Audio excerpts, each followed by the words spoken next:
Bonjour à tous et bienvenue dans cette présentation consacrée à l'immigration au Canada et spécifiquement au Québec.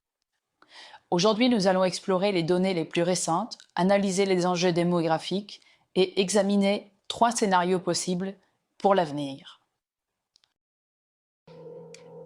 Voici ce que nous allons aborder. D'abord, un portrait actuel de l'immigration avec les chiffres clés concernant le Canada en général et le Québec précisément. Ensuite, nous examinerons le volet de l'emploi et de l'intégration des immigrants, puis nous verrons les grands enjeux démographiques, et enfin nous analyserons 3 scénarios hypothétiques, l'immigration constante, l'immigration zéro et une immigration accrue. Commençons par les chiffres clés. Au niveau du Canada, nous avons accueilli, par exemple en 2024, 483 390 résidents permanents, ce qui représente 1,16% de la population. 23% de la population canadienne est désormais née à l'étranger et surtout, l'immigration représente 97,3% de notre croissance démographique. Au Québec, ce sont 59 500 résidents permanents qui ont été admis cette année-là, pour un total, en comptant les temporaires, de près de 159 000 arrivées. La province compte aussi 617 000 résidents non permanents. Le Québec représente 21,9% du poids démographique canadien. Mais d'où viennent ces nouveaux arrivants au Canada? Toujours pour 2024, l'Inde domine largement avec près de 149 000 admissions, soit presque 31% du total. Suivent les Philippines avec 34 000, la Chine avec 31 500, le Nigeria avec 21 000 et le Cameroun avec près de 19 000. Ce qu'il faut donc retenir, c'est que l'Asie représente plus de la moitié de l'immigration canadienne. La situation au Québec est très différente. Pour la première fois en 2024, le Cameroun arrive en tête avec 9 127 admissions, une hausse de 42% par rapport à l'année précédente. Suivent la France, la Chine, la Tunisie, l'Algérie et le Maroc. La spécificité québécoise est donc claire. 5 des 6 premiers pays d'origine ont le français comme langue officielle ou d'usage courant. Contrairement au reste du Canada, l'Inde n'apparaît même pas dans le top 10 québécois. Emploi et intégration. Qu'en est-il de l'intégration sur le marché du travail? Il faut savoir que les taux de chômage montrent un écart significatif. En effet, les personnes nées au Canada affichent un taux d'environ 4%. Les immigrants établis depuis plus de 10 ans sont à 5%, mais les immigrants récents, arrivés il y a 5 ans ou moins, font face à un taux de 9 à 10%. Au Québec, historiquement, l'écart était encore plus prononcé, avec près de 12% pour les immigrants. Les défis spécifiques incluent l'exigence du français, la reconnaissance des diplômes étrangers, et peut-être aussi le fait que le Québec accueille 40% des demandeurs d'asile au Canada. Voici les enjeux démographiques. Ici, les chiffres sont frappants. Le taux de fécondité canadien est à 1,25 enfants par femme, un record historique à la baisse. Au Québec, c'est 1,33. Rappelons que le seuil de remplacement est de 2,1. 19,5% de la population a maintenant 65 ans et plus, et tous les baby-boomers seront à la retraite d'ici 2030, c'est-à-dire dans 4 ans. Le ratio travailleurs-retraités, qui était de 7 pour 1 en 1971, passera seulement à 2 pour 1 d'ici 2035.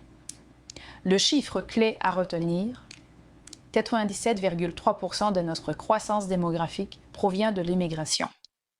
Et donc, sans elle, notre population déclinerait. Parlons de la pénurie de main-d'œuvre.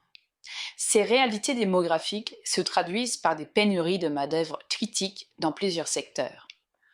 En santé, les postes vacants ont quadruplé depuis 2015.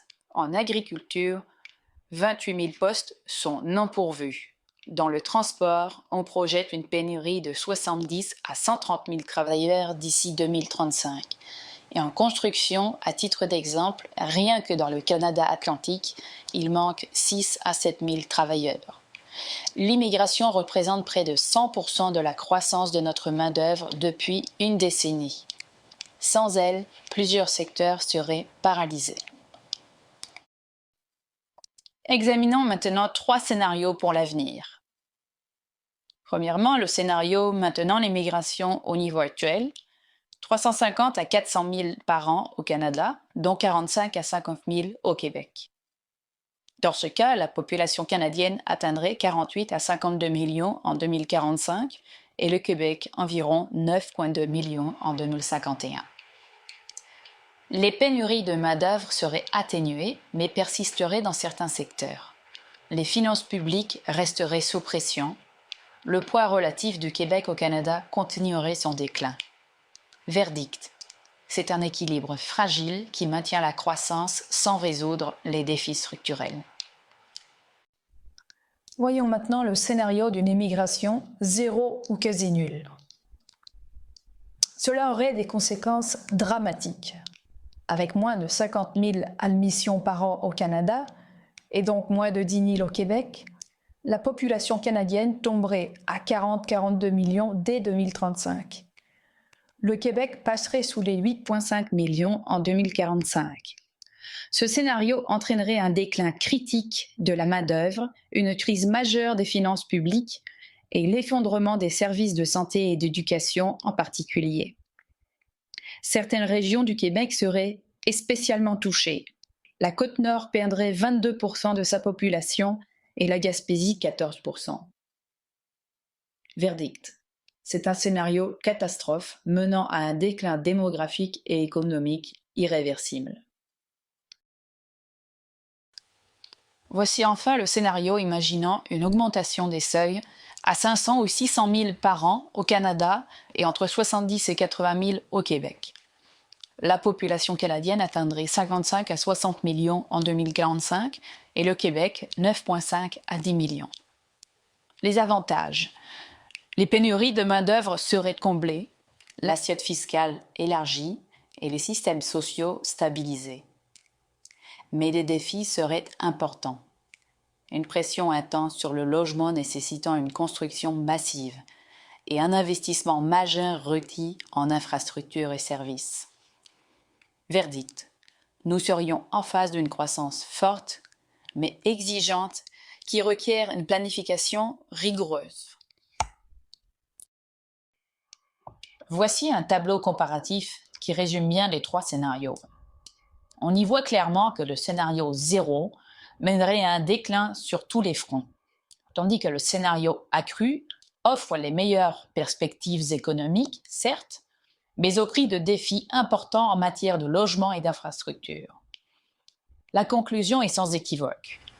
L'immigration reste essentielle à la viabilité démographique et économique du Canada et du Québec.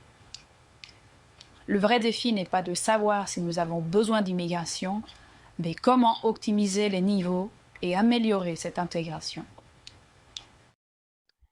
Merci d'avoir suivi cette présentation. Les données qui ont permis celle-ci proviennent de sources officielles, Statistique Canada, l'Institut de la statistique du Québec, Immigration Canada, le Conference Board, la Banque du Canada et le recensement de 2021.